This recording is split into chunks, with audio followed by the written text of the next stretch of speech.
오늘 말씀을 보게 되면 예수님께서 물 위로 걸어서 가시는 그 장면, 우리 편에서 보게 되면 기적이라고 할 수 있는 그런 일들을 예수님께서 여러 행하셨는데, 그 중에 하나가 바로 물 위로, 바다 위를 걸으셨던 이 장면이라고 할 수가 있을 것입니다. 구체적으로 어떤 내용들이 이 속에 있는지 함께 살펴보도록 할 텐데요. 먼저 22절과 23절을 보게 되면 예수님께서 제자들을 건너편으로 배를 태워서 보내시는 장면이 22절에 나오게 되고요.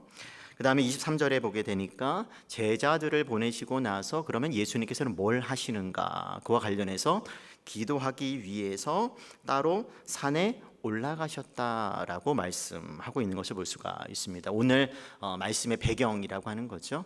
제자들은 배를 타고 지금 건너편으로 가고 있고, 또 예수님께서는 산으로 이렇게 따로 분리된 어떤 그런 사건의 배경을 우리들에게 보여준다고 할 수가 있을 것입니다.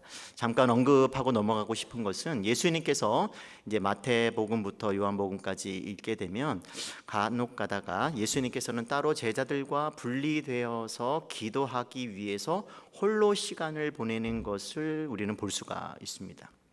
쉽지 않게 볼 수가 있는데요. 그래서 예수님께서는 시간적으로 또 새벽에 또 밤늦게 이렇게 여러 또 새벽 기도와 또 철야 기도의 원조됨을 보여주시는 그와 같은 일들을 우리들에게 이렇게 보여주고 있는데요.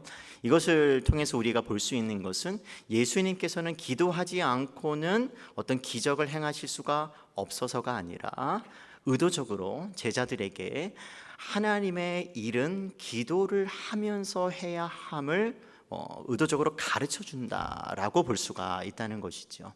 그러니까 다시 말해서 예수님께서는 기도하지 않고는 능력을 행하실 수가 없어서가 아니라, 예수님을 따르는 무리들에게, 오늘날 우리들을 포함해서 예수님의 제자들에게 기도를 해야 하나님의 일을 감당할 수 있다는 것을 행동을 통해서 가르쳐 주시기 위해서 이렇게 자주, 때로는 습관을 따라서 기도하러 이렇게 분리된 어떤 그런 모습들을 우리에게 보여준다고 할 수가 있을 것입니다. 그만큼 기도가 하나님의 사람들에게 필요함을, 꼭 있어야 함을 우리들에게 가르쳐 준다고 할 수가 있을 것입니다.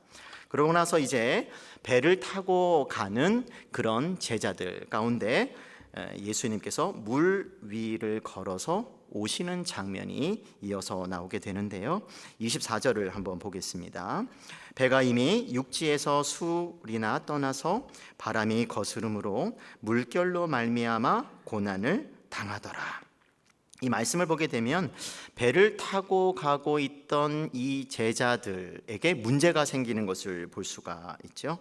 바람이 불어서 물결이 심해지고, 그래서 어려움을 당하고 있는 이 제자들의 모습, 마가복음을 보게 되면 그 바람으로 인해서 제자들이 힘겹게 노를 저었다라고 기록을 하고 있습니다. 그러니까 이 바람과 물결과 사투를 벌이고 있는 제자들의 그런 모습을 좀 생생하게 마가복음은 덧붙이고 있는데요. 그만큼 육지에서 멀리 떨어진 상황 가운데 힘겹게 지금 고난 가운데 있는 예수님의 제자들의 모습을 우리에게 보여주고 있습니다. 그러니까 간단히 말하면 지금 육지로 돌아가기에는 너무 어려운 상황, 또 목적지로 가자니 이 물결과 바람 때문에 갈 수 없는, 이러지도 저러지도 못하는 그런 고난을 당하고 있는 제자들의 모습.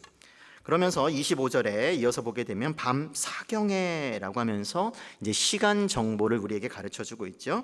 예수님께서 바다 위로 걸어서 제자들에게 오셨다라고 말씀하고 있는데요. 여기서 사경이라고 하는 것은 오늘날 시간 개념으로 이렇게 환산을 하게 되면 새벽 3시에서 6시 사이를 가리키는 그런 시간 표현이라고 할 수가 있는데, 그만큼 지금 예수님과 제자들은 거리적으로나 시간적으로나 지금 멀리 떨어져 있으며 또 오랫동안 떨어져 있는 상황이라고 하는 것을 우리들에게 보여주면서, 그런 상황 가운데 예수님께서 어떻게 하셨다고요? 바다 위로 걸어서 오셨다라고 우리에게 말씀해주고 있는 것을 볼 수가 있습니다. 그럼 이것을 뭘 보여줄까요? 예수님께서는 이렇게 바다 위를, 물 위로 걸어서 오시는 것을 통해서 우리에게 무엇을 보여준다고 할 수가 있을까요? 예수님께서는 이 땅에 오셔서 하시는 말씀과 행동은 그냥 우연히 하시는 법이 없다는 것을 고려한다고 한다면 우리에게 중요한 뭔가를 가르쳐준다고 할 수가 있어요. 그건 뭐냐면 자연을 통치하시는 분. 예수님 앞에서는 자연 만물도, 그것이 바람이든 물이든 그 무엇이든지 간에 예수님의 다스림을 받고 있다, 통치 또 통제를 받고 있다는 것을 볼 수가 있습니다. 일반적으로 우리가 물의 성질은 뭘까요? 어떤 물체가 물 속에 떨어지면 그 물은 그 물체를 삼키는 성질이 있는 것이죠. 이게 자연 법칙이라고 할 수가 있을 것이에요. 하나님께서 만들어 놓은 그런 질서라고 할 수가 있을 것이에요. 그런데 예수님께서는 육체를 가지고 우리와 같은 육체를 입고 있음에도 불구하고 그 물에 그 일반적인 그런 성질이 통하지 아니하는 그런 초자연적인 모습을 이 사건을 통해서 우리에게 보여준다는 것이. 그럼 뭐냐면 그런 어떤 그런 물의 성질마저도 예수님께서는 통제하시고 통치하시고 있다.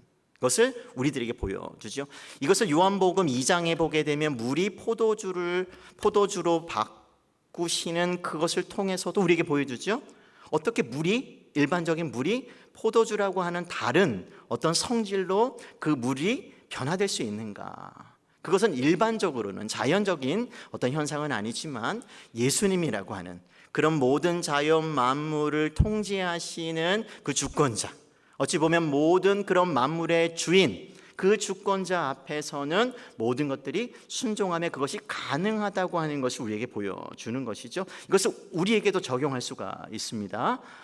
우리가 일반적으로 우리는 자연의 법칙, 하나님의 어떤 그런 자연 질서 속에서 살아가지만 하나님의 사람으로서 우리가 어떤 특정한 하나님 일들을 해 나갈 때 때로는 자연을 뛰어넘는 일반적인 그런 법칙들을 초월하는 그 일들을 우리가 행할 수 있고 그것을 경험할 수 있다는 것을 그런 것을 통해서 우리에게 간접적으로도 가르쳐 주시는 거예요. 우리는 예수님처럼 다스리고 통치할 수는 없지만 하나님의 어떤 그 통제하시는 그 새로운 질서 속에서 초자연적인 어떤 그와 같은 일들을 우리가 경험할 수 있다는 것이죠. 그것을 우리 편에서 보게 되면 뭐라고 부르죠? 두 글자로 기적이라고 하는 표현으로 쓰는 것이죠. 그래서 기적은 인간의 편에서 부르는 하나의 어떤 그런 또 다른 새로운 질서이지만 하나님의 편에서 보게 되면 그것은 기적이 아니죠. 하나님께서는 놀라운 일을 행하시는 분이시기 때문에 우리 편에서는 그 놀라운 일이고 기적이고 기사이지만 하나님께서는 자연의 법칙 안에서 때로는 자연의 법칙을 뛰어넘어서 일하시는 그와 같은 일들을 우리들에게 보여주시는 거죠. 또 한 가지가 뭐가 있을까요? 죽은 나사로를 살리시는 모습. 자, 한 사람이 때가 되어서 인간으로 태어나서 죽는 것은 당연한 이치다. 죄인으로 태어난 사람들의 결과죠.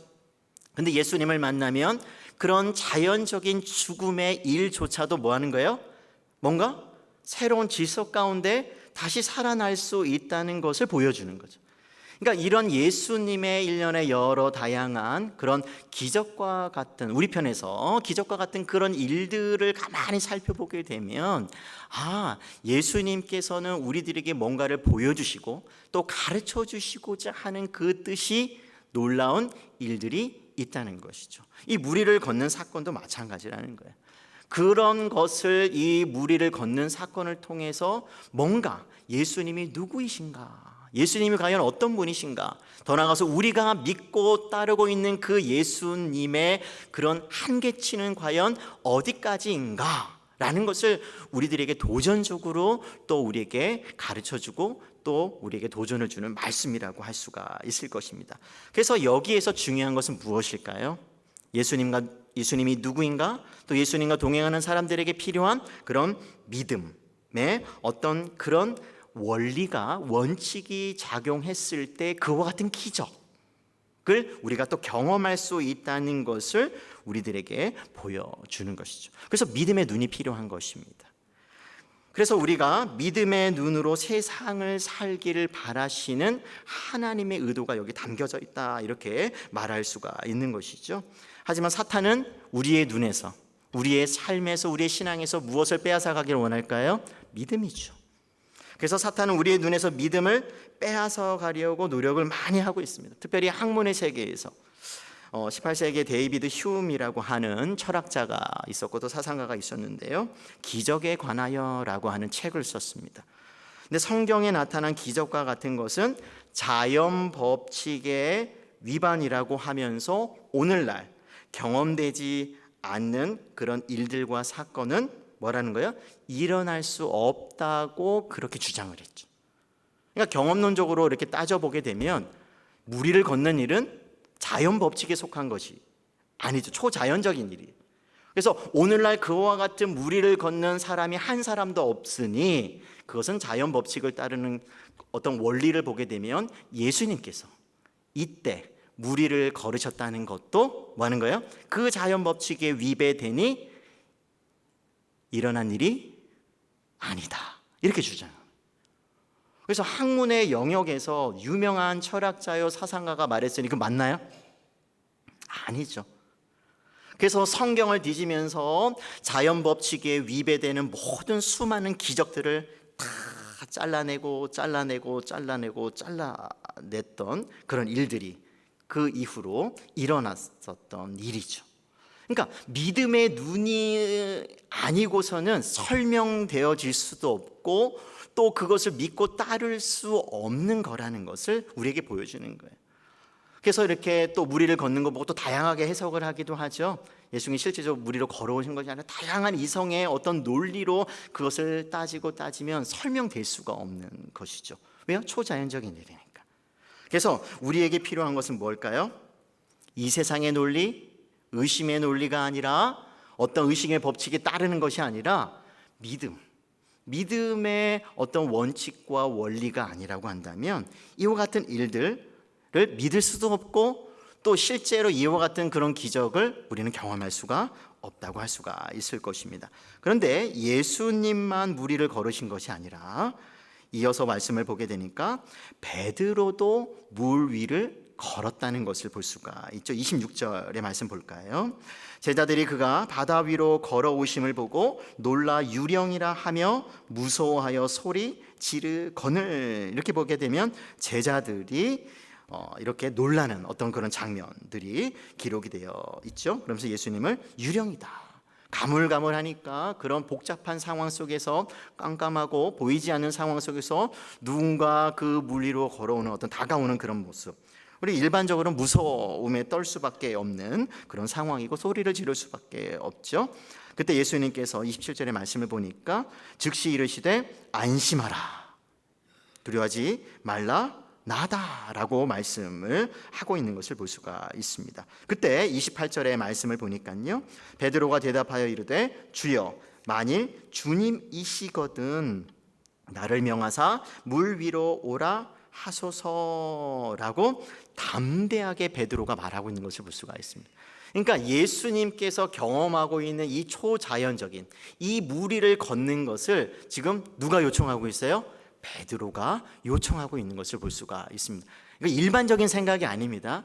일반적인 사람이라고 한다면, 생각을 가진 사람이라고 한다면 무리를 걸을 수 없다는 그 한계를 너무도 잘 알기 때문에 그냥 생각도 안 하고 요구도 안 할 것이에요. 때로는 아직 불완전한 모습이지만 이와 같은 이 베드로는 굉장한 믿음을 갖고 있는 것입니다. 예수님께서 지금 무리를 걸으신 것처럼 예수님께서 허락하시면 자기 자신도 물 위를 걸을 수 있다는 아주 정말 기적과 같은 그런 믿음을 지금 베드로가 가지고 있다는 것을 볼 수가 있습니다. 근데 그것은 베드로의 믿음이 아니죠. 가만히 말씀을 보게 되면 지금 베드로가 요청하고 있는 것은 뭐예요? 예수님의 능력이죠. 자기 믿음이 아닙니다. 그래서 이렇게 기도하시면 안 돼요. 하나님, 여기 보니까 무리를 걸었던 것처럼 여기 또 바닷가에 가셔가지고 하나님, 저도 베드로처럼 물 위를 걷게 하소서. 아무런 소리도 들리지 않는데 제가 걸어갈 테니까 초자연적인 그런 경험을 좀 해주세요 라고 기도하시면 안 됩니다. 여기서 보게 되면 예수님께서는 허락을 하시죠. 오라. 예. 그러니까 그 예수님께 요청한 대로 지금 뭐 하고 있는 거예요? 예수님께서 허락을 하시죠. 그러니까 예수님께서 오케이 하셨기 때문에 거센 그 풍랑 속에서도 당당히 그 물 위로 걸어갈 수 있었던 것이죠. 이거는 베드로의 믿음을 보여주는 것이 아니죠. 예수님의 능력을 보여주는 거예요. 그래서 베드로가 물 위를 걸어가더라도 그 물의 성질을 바꾸시는 예수님의 그 능력이라는 거예요. 그러니까 예수님의 이 제자 이 베드로에게는 그런 능력이 없습니다. 근데 이것을 가만히 보게 되면 하나님의 역사, 하나님의 기적을 경험하는 우리들의 일이기도 합니다. 어떤 일을, 하나님의 일을 할 때 우리의 믿음이 중요하죠. 그러니까 믿음으로 우리는 기도하면서 그 일들을 해가는데, 그것을 경험하는 것은 하나님께서 그 일들을 기도를 통해서 하나님의 능력을 기대하면서 우리가 그 일을 해갈 때 하나님께서 능력으로 나타내 주시는 것이죠. 그래서 하나님의 일들을 하는 거예요. 나의 믿음이 때로는 크고 또 작은 어떤 그런 분량의 문제도 그건 무시할 수는 없겠지만, 더 근본적인 것은 하나님의 능력이고 예수님의 능력이라는 거예요. 그래서 우리가 하나님의 그 능력의 그 한계치를 어디까지 둘 것인가, 이 자연의 법칙 속에 가둬둘 것인가, 아니면 그것을 초월해서 일하신다는 이 성경의 가르침을 따라서 때로는 우리가 일을 할 때 우리의 계산의 어떤 그 틀 속에서 보면, 과연 이것이 일어날 수 있을까? 이것을 할 수 있을까? 하는 일조차도 하나님께서는 그것을 뛰어넘어서 일하실 수 있다는 그런 믿음이 우리에게 필요하다는 거예요. 그럴 때 하나님의 능력의 역사를 우리는 목격하는 거죠. 증인이 되는 것입니다. 근데 그것을 한번 경험한 사람들은요, 더 큰 것을 바랍니다. 더 큰 하나님을 기대합니다. 그래서 일을 할 때요, 자기의 한계의 능력, 그리고 주변의 어떤 그런 상황, 그리고 계산된 어떤 그 계산에 따르는 그 결과값, 거기에 한정 짓지 않습니다. 그러면 하나님의 일은 어떻게? 너무 작고 너무 좁고, 그리고 하나님의 능력을 경험하는 것은 우리가 많이 기대하기가 어려울 것이. 그래서 이 베드로가 보여주었던 것처럼 자신의 믿음이 아니라 예수님의 능력을 믿고 요청하고 기도하는 그런 믿음이 필요한 것이죠. 그래서 예수님께서 오케이, 하나님께서 오케이 하시면 자연의 법칙을 뛰어넘는 그런 초자연적인 일을 우리도 경험할 수 있는 것이죠. 그러니까 예수님의 이 말씀의 권세가 얼마나 큰지를 여기서 우리에게 보여준다고 할 수가 있을 것입니다. 그래서 베드로가 배에서 내려 29절 보니까 물 위로 걸어서 예수께로 가되, 베드로도 물 위로 걸어서 예수님께서 지금 오고 있고 또 배에서 내려서 베드로도 예수님께로 가고 있는 이런 위대한 장면이 일어났던 것입니다. 그런데 30절에 문제가 생기죠.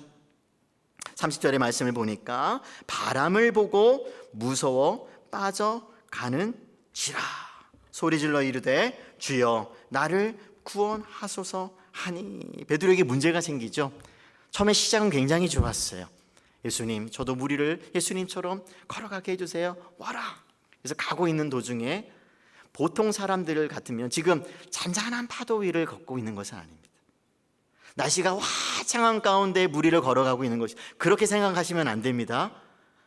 파도가 치고 껌껌한 상황 가운데 출렁거리고 있는 그런 상황 가운데 정말 그 주변 환경을 보게 되면 굉장히 무서울 만한 그런 정말 자연, 그런 상황 가운데 베드로는 처음에 예수님의 말씀과 예수님을 의지해서 가고 있는데, 가는 도중에 무엇을 본 거예요?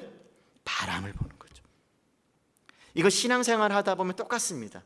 처음에 정말 이 베드로와 같은 어떤 그런 믿음과 열정과 열심을 가지고 하나님 기도하면서 시작한 일이 도중에 이런저런 환경의 어려움들을 하나씩 하나씩 크고 작은 일들을 경험하면 무엇이 생기죠? 우리 마음 가운데 내가 지금 잘 가고 있나? 이런 의심, 내 마음이 생기게 되는 거예요. 그건 우리의 연약함 때문에 그렇습니다. 근데 베드로가 그랬던 것이에요. 바람을 본 거죠. 처음에는 예수님만 보고 예수님의 말씀만 생각했을 때는 문제가 생기지 않습니다. 기적을 경험합니다. 그런데 가는 도중에 바람을 보기 시작하죠. 근데 놀라운 사실은 베드로가 확 빠졌다고 해요? 아니면 빠져가고 있다고 하고 있어요? 빠져가고 있다. 예. 어떻게 빠져가고 있는지 모르겠어요. 그런 출렁거리면서 서서히 막 이렇게 빠져가고 있는지는 모르겠어요. 여기서도 예수님의 어떤 붙잡으심이 있는 거죠. 그런데 그 빠져가고 있는 상황 가운데 대화가 가능하다는 것을 알 수가 있습니다. 훅 빠졌다면, 그 출렁거리고 있는 그 물에 훅 빠졌다면 대화하기 어려웠을 것인데 대화할 수 있는 상황 가운데로 빠져가고 있다고 하는 것을 볼 수가 있는 것이죠. 그럴 때 소리를 지릅니다. 문제는 어디서 생긴 것이에요? 말씀만 의지했을 때는 문제가 되지 않지만 주변의 상황을 봤을 때 지금 어떻게 되는 거예요? 그 말씀 그리고 예수님을 바라보는 그 강렬함이 점점 흐릿해지면서 두려움이 생기고, 그래서 결국에는 베드로가 침몰해 가고 있었다는 것을 우리들에게 보여주고 있는 것이죠. 그래서 우리가 예수님만 바라보는 것이 그래서 중요합니다. 그래서 하나님의 일을 할 때, 우리가 무슨 일을 할 때 정말 예수님께서 하신 그 말씀을 붙들면서 나아가는 것이 굉장히 중요한 것이죠. 사탄은 얼마나 끊임없이 그 소리를 방해하겠습니까? 그것이 아니라고, 그 길이 아니라고, 정말 그 길로 가면 정말 제대로 된 길이 아니라고 얼마나 우리를 유혹하겠습니까? 그런데 베드로가 그런 상황 가운데서도 건짐을 받을 수 있었던 이유가 무엇입니까?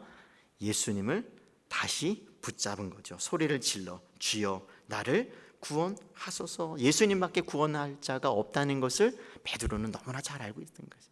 그래서 때로는 우리도 하나님의 일을 하면서 베드로와 같이 의심의 어떤 일들로 인해서 더 어려움을 만났을 때 우리가 해야 되는 것이 무엇일까요? 기도하면서 시작했지만 더 소리를 지르는 것입니다. 더 부르짖는 것입니다. 이 상황은 예수님이 아니면 할 수가 없습니다라고 부르짖을 수밖에 없는 것이죠. 그래서 구원자 예수님, 그분을 의지하면서 우리가 이겨나갈 수가 있어야 할 것입니다. 베드로가 경험한 것이 바로 그것입니다. 그래서 베드로가 물에서 건짐을 받는 장면이 31절에 나오게 되는데요, 같이 한번 보겠습니다. 예수께서 즉시 손을 내밀어. 베드로의 간청에 대해서 예수님께서는 즉시 응답하시는 것을 볼 수가 있죠. 베드로가 손을 내밀 때, 그리고 예수님께서 손을 내미셔서 잡을 때 어느 것이 더 단단할까요? 우리가 어른과 또 부모가 어린 자녀를 이렇게 데리고 갈 때 아이가 그 작은 손으로 우리 부모님의 아빠나 엄마의 손가락을 잡고 갔을 때, 넘어졌을 때 쑥 빠지지만 우리가 경험하는 것처럼 부모가 그 작은 손을 잡고 갈 때, 넘어지려고 할 때 가로채는 것이 더 힘이 있는 것이죠. 그것처럼 예수님께서는 그를 붙잡으시며 이르시되 라고 하는 것을 통해서 항상 위기의 순간에 예수님께서 또는 하나님께서 그 능력의 손으로 붙잡아 주시는 것이 굉장히 중요하다라고 하는 것을 우리에게 보여주죠. 근데 이것이 기도의 응답인 것이, 그러니까 기도라고 하는 것은 우리가 예수님을, 하나님을 붙잡는 것 같은데 실제로는 하나님께서 우리를 붙잡는 그런 기회요, 통로가 된다는 것이. 그래서 기도나 할 때 우리가 어떤 내용을 조금 수정할 필요가 있습니다. 하나님, 우리를 붙들어 주시옵소서. 이건 아주 건강한, 그렇죠? 위기의 순간에 내가 건짐을 받을 수 있는, 우리가 건짐을 받을 수 있는, 우리의 연약함을 이겨낼 수가 있는 그런 기도인 거죠. 그래서 우리가 기도를 통해서 우리가 매달리는 것 같은데 우리가 매달리는 것이 아니라 하나님께서 우리를 붙들어 주시고 우리를 강하게 세워주시고 우리를 일으켜 세워주시고 우리로 가게 해주시는 그런 능력이 기도를 통해서 이루어진다는 것을 우리는 베드로의 이 사건을 통해서 또한 알 수가 있는 것이죠. 그런데 예수님께서 여기에서 책망과 교훈을 하고 있는 것을 볼 수가 있습니다. 믿음이 작은 자여 왜 의심하였느냐. 결국 바람을 보고 물에 빠져가고 있는 그 상황, 그것을 경험했던 것은 베드로의 근본적인 그 문제는 의심이었다는 것을 우리들에게 보여주지요. 믿음의 자금. 믿음이 없다고 하지 않으셨습니다. 믿음이 적다고 하지 않았습니다. 믿음이 작다고 하셨습니다. 결국 이 의심의 문제로 물에 빠졌다는 것을 우리들에게 보여주시면서 32절의 말씀을 보니까 배에 함께 오름에 예수님께서 붙들어 주시고 배에 함께 오름에 바람이 그치는지라. 바람도 그 주인을 알아보는 거죠. 이제는 예수님께서 그 배에 도착했으니 그 위기의 모든 순간들이 사그러지는, 없어지는 것을 볼 수가 있습니다. 그래서 이것을 통해서 예수님이 함께하면 폭풍도 잔잔하게 되고 바람도 멈춰지는 그와 같은 일들을 경험할 수 있다는 것을 우리들에게 보여주고 있습니다.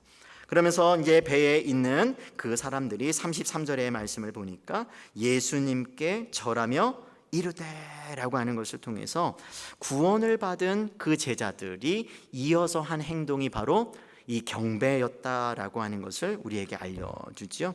그러니까 예수님의 이런 초자연적인 능력을 경험하면 저절로 무릎을 꿇을 수밖에 없다는 것을 우리들에게 보여줍니다. 그러니까 예수님을 제대로 경험하는 사람들의 특징은 이와 같은 하나님 앞에 엎드릴 수 있는 어떤 그런 용기가 있어요. 그것을 당연시해요. 그래서 목이 곧지 않습니다. 무릎이 뻣뻣하지 않습니다. 허리가 뻣뻣하지 않습니다. 왜 그래요? 예수님을 제대로, 하나님을 제대로 경험한 그런 성경의 인물들은요, 다 이런 겸손의 그런 무릎 꿇음이 있다는 것을 볼 수가 있죠. 그러면서 이렇게 고백을 하게 됩니다. 진실로 하나님의 아들 이로 소이다 하더니. 그러니까 예수님을 만나서 가까이 한 사람들의 공통적인 특징이 예수님을 뭐 하는 걸까요? 조금씩 알아가는 거죠. 그러니까 이 믿음의 이 지식도 성장해 간다는 것을 우리들에게 보여주고 있습니다. 진실로 하나님의 아들 이로 소이다.